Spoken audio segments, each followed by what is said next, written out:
작년 봄이죠. 북한 김정은 위원장이 사망했다는 가짜 뉴스가 퍼지면서 우리 주식시장까지 출렁거렸었는데 얼마 전 또 사망 소리 돌았죠. 네, 문제는 공신력 있는 외국 언론들까지 이 가짜 뉴스 시장에 뛰어들면서 시청자들의 혼란이 더 커지는 것 같다는 점입니다.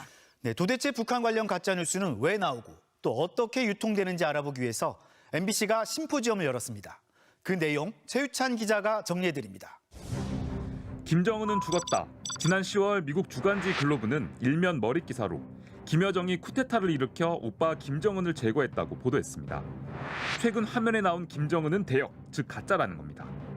이 얼토당토하는 가짜 뉴스를 국내 언론들이 인용 보도하자 국정원이 이를 해명하는 소동까지 벌어졌습니다. 국정원은 AI 등 다양한 과학적 기법을 통해서 분석한 결과 세밀하게 추적을 해봤답니다. 현재 약 20kg 감량된 것으로 보이며 건강에는 별다른 문제가 없다고 보고했습니다. 지난해 4월에도 김정은 위원장은 사망설에 휩싸였습니다. 한 인터넷 매체가 김 위원장의 심장 수술설을 기사화하자 곧바로 미국의 뉴스 전문 매체 CNN이 중태설을 퍼뜨리고 북한 출신 국회의원 당선자들이 가세하면서 김정은 사망 또는 중태설이 전 세계 뉴스를 장식했습니다. 심혈관 쪽에 수술을 받고 지난 주말쯤 사망한 것으로 알고 있고, 사망했다던 김정은 위원장이 20여일 만에 모습을 드러내면서야 이 소동은 막을 내렸습니다. MBC 통일방송연구소가 지난달 30일 개최한 심포지엄에서 전문가들은 유럽 외신들이 북한 관련 가짜뉴스의 확산과 유통에 뛰어드는 현상에 주목했습니다. 국내 매체, 정체불명의 소식통과 검증되지 않은 소문이 외국 언론으로 확산되고 이것이 다시 국내로 들어오는 생태계가 존재한다는 겁니다. 별도의 검증 없이 이게 외신으로 쭉 퍼지는 모습을 한번 보세요. 데일리 NK나 데일리닷 여기는 영국계 타블로이드입니다. 거기도 또 역시 또 현송월 포르노가 돈다더라 이런 식으로 막 돌고 돌아서 다시 또 한반도로 옵니다. 다시 또 그걸 조선일보가 봤지요. 다른 사안에 대해서는 매우 엄격한 윤리 규정을 적용하는 서구 언론들이 유독 북한과 관련된 보도에서는 팩트체크나 취재원에 대한 검증, 오보에 대한 사과 등 기초적 규범조차 지키지 않는다는 겁니다. BBC의 정정 보도는 어디 있을까? CNN의 정정 보도는 어디 있을까? 했는데 보이지 않았어요. 그럼 이후에 어떤 식으로 이걸 처리를 하냐 하면은 탈북자들의 증언이 정확하지 않은 것으로 드러났다는 식으로 약간 그 책임을 전가를 하는 언론사는 약간 발을 빼는 상당히 비윤리적인 모습을 보여줬는데 그 배경에는 조회수에 대한 압박, 상업주의가 있습니다.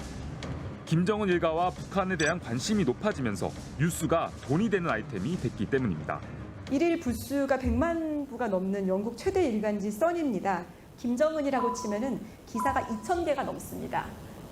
한겨레 신문보다도 김정은 관련 기사가 많아요. CNN이든 BBC든 세계 최고 권위 언론이라고 하더라도 다들 어떻게든지 수익성을 높이기 위해서, 시청률을 높이기 위해서 그 어마어마한 압박을 받는 거는 크게 다르지 않아요.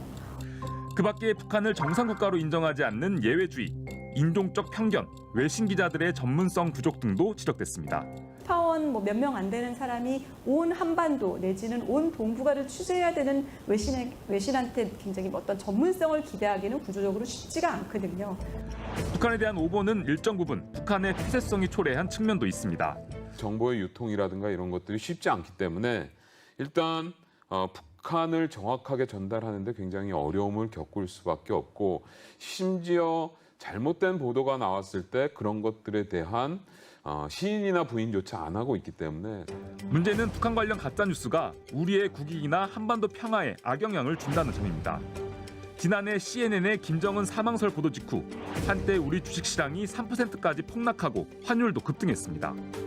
과거 핵이나 화학무기에 대한 가짜, 조작 정보를 유통해 국제사회에 북한 압박을 유도하려 한 사례도 있었습니다. 북미 핵 협상이 한창이던 1994년. 93년 제가 올 때까지만 해도 핵폭탄이 완전히 완료된 것으로 저는 알고 있습니다. 어느 정도인가? 약 5개 정도는 핵폭탄을 완전히 완료했고. 핵탄두를 개발하지도 못한 북한이 곧 핵무기를 대량 생산할 거라는 거짓 증언은 북미 대화를 방해하려는 의도라는 의심을 받았습니다. 북한이 화학무기 생체 실험을 한다는 조작 문서가 영국 BBC에 공개된 2004년. 이라크에서는 실제로 핵과 화학무기에 대한 가짜 정보 때문에 전쟁이 진행 중이었습니다. 2003년에 이라크 전쟁이 일어나게 되는데 그 전쟁의 근거가 바로 화학무기와 핵무기의 근거가 있다라는 거였고 많은 징후들이 관련돼서 화학무기나 핵무기, 우라늄 이런 것들에 대한 가짜 뉴스들이 많이 나오게 된다는 겁니다.